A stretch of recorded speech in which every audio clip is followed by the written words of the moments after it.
बेटा राजीव, मैं तुझे बता नहीं सकती कि मुझे तेरे यहाँ आने से कितनी खुशी हुई है। माँ, खुश तो मैं भी बहुत हूँ। अपने परिवार वालों को मिलकर कितना अच्छा लग रहा है। पूरा 1.5 साल हो गया है हमें। तेरे बिना ये 1.5 साल कैसे काटा है तेरी माँ ने, मुझे ही पता है। माँ, तो आपको ऐसा लगता है कि मेरे लिए ये सब कुछ आसान था? बेटा, आसान तो तेरे बाबूजी के लिए भी नहीं था। तेरे हमेशा को मंडप में छोड़ जाने के बाद वो और हम तो कहीं मुंह दिखाने लायक ही नहीं रह गए थे। अगर तेरे छोटे भाई ने हमेशा से शादी करके बात ना संभाली होती तो आज भी हम किसी को मुंह नहीं दिखा पाते। माँ, मुझे अच्छे से पता है कि मैंने बहुत बड़ी गलती की है, पर अब इस गलती की इतनी बड़ी सज़ा तो मत दीजिए। वैसे माँ, अमीषा है कहाँ? मुझे घर में आए हुए काफ़ी समय हो गया है। मैंने तो उसे घर में देखा ही नहीं। बेटा अच्छा ही है जो तूने उसे नहीं देखा है, तो उससे जितना दूर रह सके उतना रहना। पर ऐसा क्यों माँ? क्या अब हम बात भी नहीं कर सकते? बेटा जो तूने उसके साथ किया है उसके बावजूद तुझे ऐसा लगता है कि वो तुझसे बात करेगी? माँ, अमीषा एक समझदार लड़की है। मुझे नहीं लगता कि वो मुझसे बात करने से मना करेगी। फिर भी बेटा देख ले, अगर तेरे बाबूजी को इस बारे में पता चला कि तूने हमेशा से बात करने की कोशिश की तो फिर कहीं वो नाराज ना हो जाए। माँ, ऐसा कुछ नहीं है। मुझे सिर्फ उससे माफ़ी मांगनी है। ठीक है बेटा, तू देख ले। वैसे माँ, जब से मैं घर आया हूँ तब से मैंने आकाश को भी नहीं देखा। अरे ये सब बातों में तो मैं तुझे ये बताना तो भूल ही गई कि तेरे छोटे भाई ने ऑफिस ज्वाइन कर लिया है। हाँ, आप मुझसे मजाक कर रही है ना? मैं तुझसे मजाक क्यों करूंगी, मैं सच कह रही हूँ। हाँ, मुझे तो अभी भी यकीन नहीं हो रहा है। आकाश और ऑफिस, वो तो काम से ऐसे भागता है मानो उसके पीछे कुत्ते पड़ गए हों। बेटा भागता था, पर तेरे जाने के बाद वो बहुत समझदार हो गया है। उसने सारी जिम्मेदारियां जो तू निभाता था अपने कंधों पर ले ली। माँ, आकाश मुझे इतना समझदार तो नहीं लगता। ये सारा अमीषा का काम हो सकता है। हाँ ये भी है, बहू के उसके ज़िंदगी में आने के बाद वो बहुत समझदार हो गया है। अपनी जिम्मेदारियों को बहुत अच्छे से समझने लग गया है। तूने बहुत बड़ी गलती कर दी है बेटा, उसको छोड़कर। वो बहुत अच्छी लड़की थी। माँ, माया भी बहुत अच्छी लड़की है। आप एक बार उनसे मिलेगी तो आपको भी उससे प्यार हो जाएगा। अच्छा, क्या सच्ची में? वैसे वो तेरे साथ आई क्यों नहीं? अगर वो भी आ जाती तो अच्छा रहता, कम से कम इसी बहाने हम उसकी शक्ल तो देख लेते। माँ, आप जानती तो हैं कि वो कोई आम घरेलू लड़की नहीं है। कई कंपनियों का बिजनेस संभालती है। आप चिंता मत कीजिए, आपको मैं जल्दी उससे मिलवाऊंगा। अच्छा चलो ठीक है, जैसे तुम्हारी मर्जी। मैं तो बस ये कह रही थी, एक बार देख लेती तो दिल को सुकून हो जाता। हाँ हाँ माँ, चिंता मत कीजिए, वो जल्दी यहाँ आ जाएगी। चलो माँ, ठीक है, अभी मैं थोड़ी देर आराम कर लेता हूँ। हाँ बेटा ठीक है।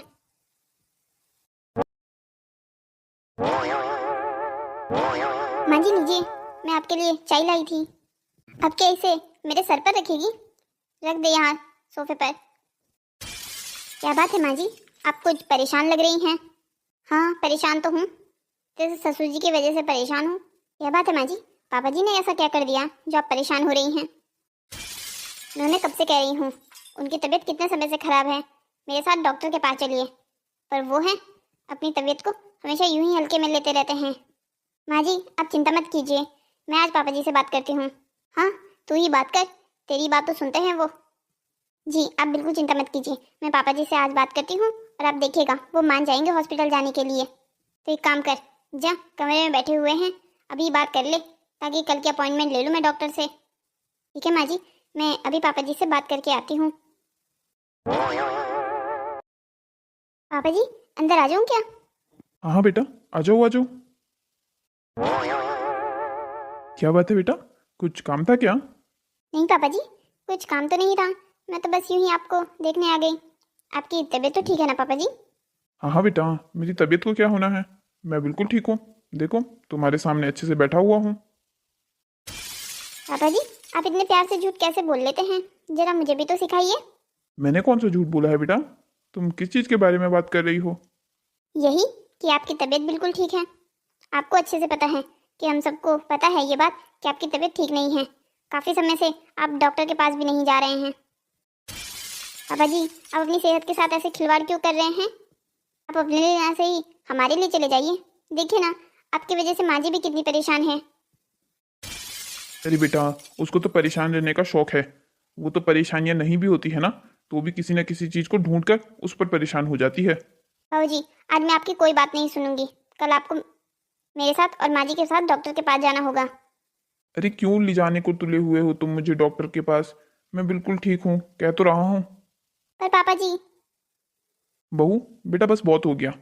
मैंने मना कर दिया ना, तो बस कर दिया। मैं डॉक्टर के पास नहीं जाऊंगा। बाबूजी, आप बिल्कुल छोटे बच्चों की तरह कर रहे हैं। जैसे छोटे बच्चे दवाई खाने से मना करते हैं, आप डॉक्टर के पास जाने से मना करते हैं। अब वो तो तुम जो भी समझो, पर बस मैं डॉक्टर के पास नहीं जाऊंगा। मुझे कुछ नहीं हुआ है, मैं बिल्कुल अच्छा हूँ। बाबूजी, मुझे लगा था आप मेरे कहने पर चलेंगे, पर आपने तो मुझे भी मना कर दिया। मैंने माँ जी को वादा किया है कि आप मेरे साथ डॉक्टर के पास जरूर जाएंगे। बहू, बेटा बस, अब बहुत हो गया। मैं इस बारे में और बात नहीं करना चाहता। मुझे नींद आ रही है, मैं आराम करना चाहता हूँ। अच्छा ठीक है बाबूजी, आप आराम कीजिए।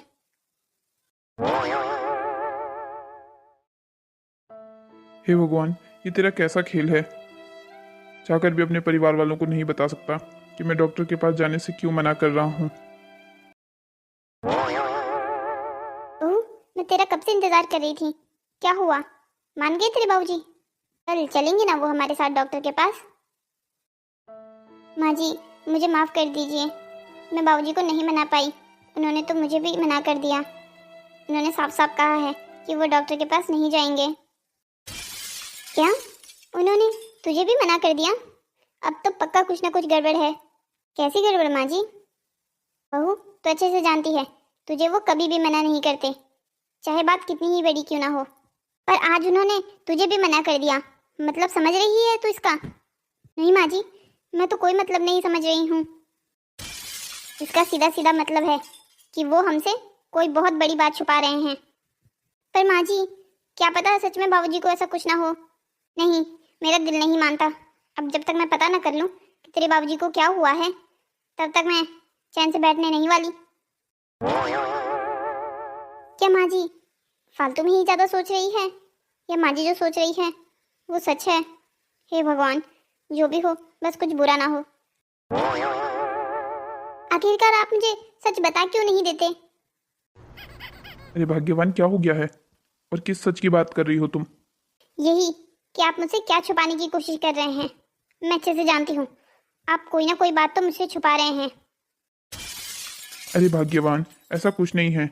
भला मैं भी तुमसे कुछ छुपा सकता हूँ? छुपा तो नहीं सकते, पर इस बात जरूर छुपा रहे हैं। आप मुझे सीधा से सीधा बता दीजिए, वरना आप भी जानते हैं कि मुझे अच्छे से पता लगाना आता है। हे भगवान, तुम मैंने समझाते समझाते तो मेरे ही प्राण निकल जाएंगे। शुभ शुभ बोलिए, आप ये क्या कह रहे हैं? आपसे तो ठीक से बात भी नहीं की जा रही है, पर फिर भी मुझे तो समझ में ये नहीं आ रहा है, ऐसी कौन सी दुश्मनी पाल ली है आपने डॉक्टर से जो उसके पास नहीं जाना है। मैं सबको समझा समझा के थक गया हूँ। अब ना मुझ में हिम्मत है और ना ही ताकत कि मैं अब और ज़्यादा समझा सकूँ। ठीक है, अड़े रहिए अपनी जिद पर मैं भी देखती हूँ कब तक आप अपनी ये जिद पकड़ के रखते हैं। हे भगवान, तूने क्यों मेरे बेटे को मुझसे इतना दूर कर दिया? उसके बिना देखिए ना, ये कमरा कितना सोना सोना लग रहा है। मैं तो दोनों बाप बेटों के बीच फंस के रह चुकी हूँ। न पति को छोड़ सकती हूँ, न बेटे को। दोनों का अभिमान मुझे अग्नि में जला रहा है। आकाश को कॉल करके बताऊँ तो सही कि यहाँ क्या चल रहा है।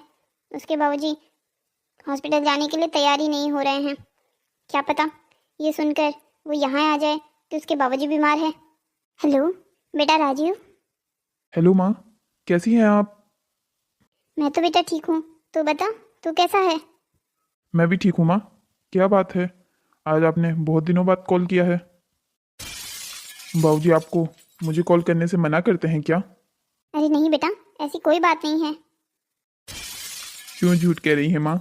मैं अच्छे से जानता हूँ आप बाबूजी से कितना डरती हैं, और आप बाबूजी से छुपकर अभी भी मुझे कॉल कर रही हैं। जब सब जानता है तो क्यों अपने बाबूजी की बात मान नहीं लेता? क्यों वापस यहाँ नहीं आ जाता? माँ, आप अच्छे से जानती हैं कि मैं वापस वहाँ क्यों नहीं आना चाहता। बेटा, ये तूने किया है, तुझे उस बात का बिल्कुल भी अफसोस नहीं है?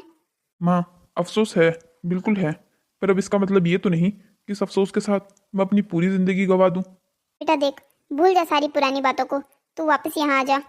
माँ, आना तो मैं भी चाहता हूँ, पर आप भी जानती हैं कि बाबूजी ऐसा बिल्कुल नहीं चाहते।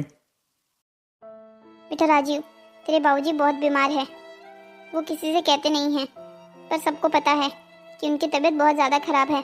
अब तो उन्होंने डॉक्टर के पास जाने से भी मना कर दिया है। माँ, आप ये क्या कह रही हैं? क्या हुआ है बाबूजी को? और आपने मुझे पहले क्यों नहीं बताया अगर उनकी तबीयत खराब है तो? बेटा तुझे कैसे बताती? तू नहीं जानता कि यहाँ के क्या हालात हैं? तेरे बाबूजी ने सबको तुझसे बात करने के लिए मना किया है। माँ, तो आप मुझे वापस वहाँ क्यों बुला रही हैं जब बाबूजी ही नहीं चाहते कि मैं वहाँ वापस आऊँ? बेटा राजीव, तेरे बाबूजी अभी तुझसे बहुत नाराज है, पर तू देखना, जैसे ही तू यहाँ आएगा ना और वो तेरा चेहरा देखेंगे, वो सारी पुरानी गलतियाँ भूल जाएंगे। क्या सच्ची माँ, आपको ऐसा लगता है कि बाबूजी मेरी की हुई गलतियाँ भूल जाएंगे? बेटा मैं तुझे कह रही हूँ ना, तो अपनी माँ का विश्वास कर। तू एक बार यहाँ आके तो देख।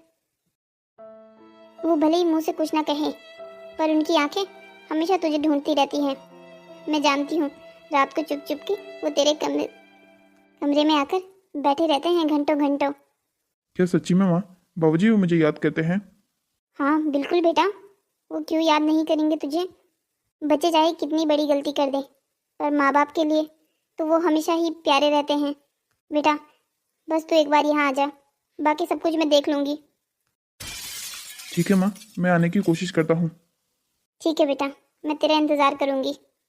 क्या बात है राजीव, काफ़ी लंबी बातचीत हो रही थी किसी से? हाँ, घर से कॉल आया था, माँ ने किया था। तुम्हारी माँ तुम्हें कॉल भी करती है? ये तो कुछ नया सुनने को मिला। मुझे तो लगा था जब से हमारी शादी हुई है तब से तुम्हारे परिवार वालों ने तुमसे सारे रिश्ते नाते तोड़ दिए हैं। हाँ, तोड़ तो दिए ही हैं, पर मम्मी पापा से कभी कभी बच बच के मुझे कॉल कर लिया करती हैं। ओह अच्छा, वैसे क्या कह रही थी तुम्हारी माँ? माया, मुझे लगता है मुझे कुछ दिनों के लिए घर जाना चाहिए। ये अचानक से घर जाने का प्लान कहाँ से आ गया? माया, वो अभी माँ कॉल पर बता रही थी कि पापा की तबीयत बहुत ज़्यादा खराब है। तो तुम कौन सा कोई डॉक्टर हो जो तुम्हारे वहाँ जाने से अंकल की तबीयत ठीक हो जाएगी? पर माया, मैं उनका बेटा तो हूँ ना, मेरा फर्ज बनता है ऐसे समय पर वहाँ जाना। तुम्हें क्या लगता है, तुम ऐसे समय पर वहाँ चले भी जाओगे तो अंकल क्या तुम्हें माफ़ कर देंगे? मैं जानता हूँ, मैं चाहे कुछ भी कर लूँ वो मुझे कभी माफ़ नहीं करेंगे, पर मैं कोशिश भी ना करूँ ये तो ठीक नहीं है ना। मुझे कोशिश करते रहनी चाहिए, क्या पता एक दिन उनका दिल पिघल जाए और वो मुझे माफ़ कर दें। वैसे मुझे तो तुम्हारे घर वालों का भी समझ नहीं आता, वो तुमसे आखिरकार नाराज क्यों ही हैं? तुमने अपने मनपसंद से शादी ही तो की है, कोई गुनाह तो नहीं किया है ना? और वैसे भी वो भी तो तुम्हारी शादी करवाने जा ही रहे थे ना, तो उस लड़की से ना होकर मुझसे हो गई। कितना बड़ा इशू बना दिया है तुम्हारे घर वालों ने इस बात का। 2025 होने के बावजूद भी तुम्हारे घर वाले ऐसे बिहेव कर रहे हैं जैसे हम 90s में जी रहे होंगे। माया, ये भले ही तुम्हारे लिए छोटी बात होगी पर उनके लिए नहीं है। तुम जानती हो ना, मेरी फैमिली बहुत सिंपल है। मेरे पापा हमेशा से उसूलों में जीने वाले इंसान रहे हैं। उन्होंने कभी किसी का कुछ बुरा नहीं किया है। समाज में एक उनकी इज्जत है और मैंने उसी इज्जत पर दाग लगा दिया। उफ राजीव, तुम भी बिल्कुल अपने घर वालों की तरह बात करने लग गए हो। अगर तुमने सोच ही लिया है कि तुम्हें जाना है तो मैं क्या कर सकती हूँ? तो फिर ठीक है, तय हो गया कि मैं अपने घर जा रहा हूँ। तुम चिंता मत करो, मैं 1 हफ्ते में वापस आ जाऊँगा। ओके, जैसे तुम्हारी मर्जी। राजीव बेटा आ गया तू? आंखें तरस गई थी तेरी इस माँ की, तेरी शक्ल देखने के लिए। माँ, यही हाल है मेरा भी। आप भी जानती है ना मैं आपको कितना प्यार करता हूँ। आपसे इतना समय दूर रहना मेरे लिए भी आसान बात नहीं थी। कब से बुला रही थी तुझे? इतना ही प्यार करता है अपनी माँ को तो पहले नहीं आ सकता था क्या? माँ, आप जानती तो है मेरे यहाँ ना आने का कारण।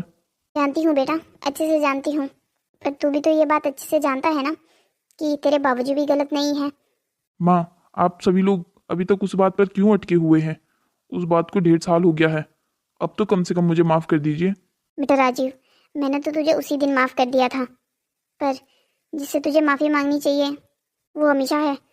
तूने उसके साथ बेटा बहुत बुरा किया, शादी के मंडप पर छोड़ के चला गया तू उस लड़की को। माँ, तो क्या हो गया है? शादी हो तो गई थी ना, मुझसे नहीं तो मेरे छोटे भाई से ही सही। बेटा तेरी बातें सुनकर तो ऐसा लगता है मानो तुझे अभी तक अपनी गलती का एहसास नहीं हुआ है। तेरे छोटे भाई ने हमेशा से सिर्फ घर वालों की इज्जत बचाने के लिए शादी की थी, वो अच्छे से जानता था जो इज्जत तूने डुबाई है वो इज्जत तभी बच सकती है अगर वो अमीशा को मंडप में ऐसे अकेले ना छोड़े। अगर तेरा छोटा भाई नहीं होता तो क्या होता उस लड़की का जिसको तू मंडप पे छोड़कर दूसरी लड़की के साथ शादी करने के लिए निकल गया था। माँ, मैं माया से बहुत प्यार करता हूँ। बेटा राजीव, कम से कम अपनी माँ से तो झूठ मत बोल। सब ये जानते हैं कि तू माया से कोई प्यार नहीं करता। तूने उससे शादी सिर्फ उसके पैसों के लिए की है। अगर तू इतना ही प्यार करता था माया से तो शादी के एक दिन पहले तक तू अमीशा से शादी करने के लिए इतना उतावला क्यों था? तुझे तो वो लड़की बहुत पसंद थी। ऐसी कोई बात नहीं है माँ। ठीक है, तू बोलता है तो मान लेती हूँ कि ऐसी कोई बात नहीं है, पर हम दोनों जानते हैं कि बात ऐसी ही है। तूने सिर्फ और सिर्फ माया से पैसों के लिए शादी की। तू अच्छे से जानता था वो बड़े घर की बेटी है, इकलौती औलाद है अपने माँ बाप की। बेटा, तूने पैसों के पीछे अपनी ज़िंदगी बर्बाद ना कर दी हो। मैं तो बस यही भगवान से दुआ करती हूँ। नहीं माँ, ऐसा कुछ नहीं है। माया एक अच्छी लड़की है, वो मुझे बहुत खुश रखती है। ठीक है, तू कहता है तो मान लेती हूँ। माँ, बाबूजी कहाँ हैं? वो अपने कमरे में है। चल, तुझे देखकर मुझे नहीं पता वो कैसे रिएक्ट करेंगे, पर फिर भी तू अपना गुस्सा थोड़ा कंट्रोल में रखना। सुनिए जी, थोड़ा आप पलट कर तो देखिए, आपसे मिलने कौन आया है? अरे अब कौन आ गया मुझसे मिलने? मैंने तुमसे कहा तो था मैं बिल्कुल ठीक हूँ। इसकी हिम्मत कैसे हुई यहाँ आने की? भाग्यवान, मैंने तुम्हें कहा तो था कि मेरे जीते जी ये इस घर में कदम नहीं रखना चाहिए। अब क्या आप इसकी छोटी सी गलती की सजा इसे पूरी जिंदगी भर देंगे? अब तो माफ कर दीजिए अपने बेटे को। छोटी सी गलती? तुम ये जानती भी हो तुम क्या कह रही हो? इसने समाज में मुंह दिखाने लायक नहीं छोड़ा हमें, और तुम उसे छोटी सी गलती कह रही हो। ये यहाँ आया क्यों है? इसे बुलाया किसने है? मैंने बुलाया है इसे। अब बस बहुत हो गया, मैं आप दोनों के बीच फंस कर रह गई हूँ। तुम क्यों फालतू में हम दोनों के बीच पिस रही हो मैडम? तुम एक काम करो, तुम्हारे लिए मैं सब कुछ आसान कर देता हूँ। तुम अपने बेटे के साथ चली जाओ। मुझे वैसे भी तुम्हारे बेटे और तुम्हारी की जरूरत बिल्कुल नहीं है। तुम भी अपना लटापटा बांध कर इसके बीवी के पैसों पर पलने चली जाओ। आखिरकार इसीलिए तो तुम्हारे बेटे ने उस लड़की से शादी की है, ताकि वो मौत की जिंदगी और आराम की जिंदगी जी सके। सुनिए जी, आप इसे माफ क्यों नहीं कर देते? कैसे माफ कर दूं इसे? इसने एक लड़की की जिंदगी खराब करने की कोशिश की है। बाबूजी, आप एक लड़की के लिए अपने बेटे को इतनी बड़ी सजा दे रहे हैं। वैसे भी क्या खराब हुई उसकी जिंदगी? उसने हमारे ही घर में तो शादी की है, मुझसे नहीं तो मेरे छोटे भाई से ही सही। हाँ की है, क्योंकि तुम्हारे किए की सजा तुम्हारे छोटे भाई को झेलनी पड़ी। वो तुम्हारे जैसा खुदगर्ज नहीं है कि जो अपने भलाई के लिए दूसरों का कुछ भी बुरा करने को बैठ जाए। बाबूजी, अब बहुत हो गया है। मैं आपसे परेशान हो गया हूँ। आप आखिरकार चाहते क्या हैं? मैं आपसे कितनी बार माफी मांग चुका हूँ। अब क्या मैं जान ले लूँ अपनी? उर्मिला, तुम उसे अभी मेरी आंखों के सामने से दूर करो। मैं इसे बिल्कुल नहीं देखना चाहता। और हाँ, ध्यान रहे, अगर इसकी वजह से मेरी छोटी बहू को कुछ भी परेशानी हुई तो फिर देख लेना, मुझे 5 मिनट नहीं लगेंगे इसे इस घर से बाहर निकालते हुए। चिंता मत कीजिए, अमीशा को कोई परेशानी नहीं होगी। मैं तुम्हें भी समझा देता हूँ। बेटा आ गया है, इसका मतलब ये नहीं है कि तुम बहू को अब ताने सुनाने लग जाओ। चल बेटा, तुझे चाय पानी भी नहीं पूछा है। क्या बात है, अभी तक ऑफिस नहीं गए आज? हाँ, वो आज क्या है ना, ऑफिस में कुछ ज़्यादा काम नहीं था, तो मैंने सोचा आज का दिन क्यों ना अपनी बीवी के साथ स्पेंड किया जाए, इसलिए मैंने छुट्टी ले ली है आज की। चलो कहीं बाहर घूमने चले क्या? जब झूठ बोलना ना आए ना किसी को तो फिर झूठ कहना नहीं चाहिए। अरे यहाँ झूठ कौन कह रहा है? तुम किसकी बात कर रही हो? आपकी बात कर रही हूँ, और किसकी बात करूँगी? मैं अच्छे से जानती हूँ आज आप घर पर क्यों रुके हैं। अमीशा, तुम नाराज़ हो क्या क्योंकि माँ ने भैया को यहाँ बुला लिया है? अरे नहीं, मैं बिल्कुल नाराज़ नहीं हूँ, और वैसे भी उनका चैप्टर अब बिल्कुल क्लोज हो चुका है। मेरे लिए अब वो एक सिर्फ और सिर्फ अजनबी है, और एक अजनबी के लिए भला कैसी नाराज़गी? क्या सच्ची में माँ ने उन्हें यहाँ बुलाया तुम्हें बुरा नहीं लगा? हाँ, शुरुआत में थोड़ा बुरा लगा था, पर फिर मैंने सोचा कि उनका ये घर है, वो यहाँ अपने माँ बाप से भाई से मिलने कभी भी आ सकते हैं। उन्होंने जो मेरे साथ किया, अब उसकी सज़ा उन्हें ज़िंदगी भर तो नहीं दे सकते ना। अमीशा, तुम कितनी अच्छी हो, मुझे तो समझ में नहीं आता है कि भैया इतनी अच्छी लड़की को छोड़कर उस माया के पास कैसे चले गए। इसका सीधा जवाब है क्योंकि माया के पास मुझसे ज़्यादा पैसा था। अमीशा, तुम पक्का ठीक हो ना? हाँ बाबा, बिल्कुल ठीक हूँ। आपको मेरे बारे में चिंता करने की कोई ज़रूरत नहीं है और ऑफिस की भी छुट्टी करने की कोई ज़रूरत नहीं है। आप चुपचाप से ऑफिस चले जाइए। अगर हमको बाहर ही घूमना है तो हम शाम का प्लान बना लेते हैं। ओके, फिर तो ठीक है, मैं ऑफिस चला ही जाता हूँ। वैसे एक बात बताऊँ, मेरे ऑफिस में मुझे बहुत काम है। मैं तो यहाँ सिर्फ इसलिए रुकना चाहता था कि कहीं तुम्हारा मूड ना खराब हो आज। अब जब मैंने ये देख लिया है कि तुम बहुत स्ट्रांग गर्ल हो तो फिर मैं ऑफिस चला ही जाता हूँ। ओके ठीक है, फिर शाम में मुलाकात होती है। राजीव को तो देखो, अपनी माँ के एक कॉल पर वहाँ चला गया, मुझसे पूछा तक नहीं। माया, तेरे हाथ से राजीव निकलता जा रहा है और तू ऐसा नहीं होने दे सकती। माया, तू बेकार में ही सोच रही है। वैसे भी राजीव का मेरे बिना वजूद क्या है, क्या ही है उसके पास। पर वहाँ वो अमीशा तो है ना, वो उससे मिलेगा, उससे बात करेगा। नहीं नहीं नहीं नहीं, मैं ऐसा होने नहीं दे सकती। मुझे वहाँ जाना चाहिए। हाँ, बिल्कुल सही सोचा है माया तूने, तुझे वहाँ जाना चाहिए। कहीं मैं जो गलत सोच रही हूँ वो सच ना हो जाए।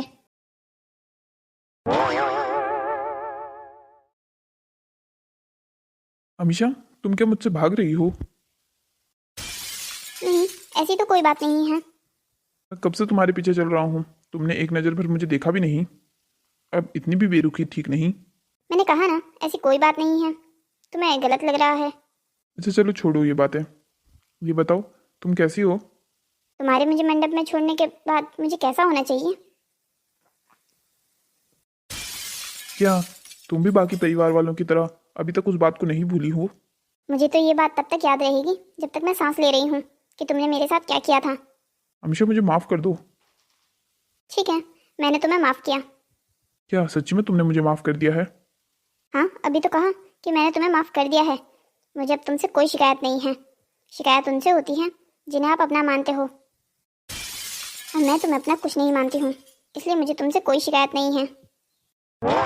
मुझे माफ़ कर दो, मुझे तुम्हें ऐसे यूं मंडप में छोड़कर नहीं जाना चाहिए था। राजीव, तुम किस बात की माफ़ी मांग रहे हो इससे? माया, तुम यहाँ क्या कर रही हो? क्यों, मैं यहाँ नहीं आ सकती क्या? आखिर ये मेरा भी ससुराल है। हाँ, पर तुमने मुझे बताया क्यों नहीं यहाँ आने से पहले? अगर आने से पहले बता देती तो ये कैसे देख पाती कि जिस लड़की को तुम शादी के मंडप में छोड़कर आए थे आज उसी के पैरों में गिरकर माफ़ी मांग रहे हो। माया, ऐसी कोई बात नहीं है, तुम गलत समझ रही हो। मैं जो भी कुछ समझ रही हूँ बिल्कुल सही समझ रही हूँ। तुम्हें क्या अफसोस हो रहा है मुझसे शादी करने का? माया, तुम ये क्या कह रही हो? तुम सोच भी रही हो? हाँ हाँ, बिल्कुल अच्छे से सोच रही हूँ कि मैं क्या कह रही हूँ। नहीं तो क्या मतलब है इससे माफ़ी मांगने का? और तुम्हें अभी तक समझ नहीं आया कि राजीव तुम्हें पसंद नहीं करता है, तो अब क्यों उसके पीछे हाथ धोकर पड़ी हुई हो? कम से कम थोड़ी तो शर्म रखो, तुम्हें वो मंडप में छोड़ के आया था। अगर ऐसा कोई मेरे साथ करता ना, मैं तो उसकी चेहरा भी नहीं देखती कि तुम हो अभी तक मेरे पति के पीछे हाथ धोकर पड़ी हुई हो। माया, अपनी जुबान पर लगाम रखना सीखो। मैं तुम्हें कुछ कह नहीं रही हूँ, इसका मतलब ये नहीं है कि मैं तुम्हें कुछ कह नहीं सकती या जवाब नहीं दे सकती। तुम मेरी जेठानी हो, इस पद का सम्मान रख रही हूँ। और रही बात तुम्हारे पति के पीछे हाथ धोकर पड़ने की, तो मुझे कोई इंटरेस्ट नहीं है तुम्हारे पति में। तुम्हारा ही पति मेरे पीछे पीछे आ रहा था मुझसे बात करने के लिए। राजू, क्या ये बात सच है जो ये कह रही है? बिल्कुल सच है, मुझे कोई शौक थोड़ी है यहाँ झूठ बोलने का। और वैसे भी मुझे न तुम्हारे पति में इंटरेस्ट है न तुम में। तुम दोनों पति पत्नी आपस में क्या बातें करते हो, नहीं मुझे उन बातों में इंटरेस्ट है। मैं अपनी ज़िंदगी में बहुत खुश हूँ और आगे भी खुश रहना चाहती हूँ, इसलिए तुम दोनों से हाथ जोड़कर निवेदन है कि मेरी ज़िंदगी से अब दूर ही रहना। यहाँ मेरे घर में कुछ दिनों के मेहमान बनकर आए हो, आराम से रहो, फिर अपना लट्टा पेट्टा पैक करके वापस अपने घर चले जाना जहाँ से आए हो। राजू, जुबान देखी तुमने इस लड़की की? इसकी हिम्मत कैसी हुई मुझसे ऐसे बात करने की? तो तुम्हें भी क्या जरूरत थी इतना अनाप शनाप कहने की? क्या कह कर गई है? इसका घर? अब तो मैं भी यहीं रहूंगी, देखती हूँ इसका घर कब तक रहता है ये। माया, तुम यहाँ एडजस्ट नहीं कर पाओगी, 2 दिन में बोर होकर वापस चले जाओगी। इसलिए मैं कहता हूँ अभी वापस चले जाओ, मैं कुछ दिनों बाद वापस आ जाऊँगा तुम्हारे पास। तुम मुझे भगाने में क्यों लगे हुए हो? क्या इरादा है तुम्हारा? मैं तो बस यूं ही तुम्हारी भलाई के लिए कह रहा था। मेरी भलाई के बारे में तुम मत सोचो, मुझे अपना भला बुरा अच्छे से समझ आता है। तो फिर ठीक है, तुम्हारी मर्जी है। अब तो मैं यहीं रुकूंगी और इस हमेशा को अच्छे से सबक सिखाकर यहाँ से जाऊंगी। हेलो दोस्तों, तो कैसी लगी आपको हमारी ये कहानी? इस कहानी का आगे का भाग अगली कहानी में लेके आएंगे हम आपके लिए। तब तक के लिए आप हमारे चैनल को सब्सक्राइब कीजिए, शेयर कीजिए और हाँ, लाइक करना मत भूलिएगा और अपने प्यारे प्यारे कमेंट्स हमारे कमेंट्स बॉक्स पर छोड़ना मत भूलिएगा।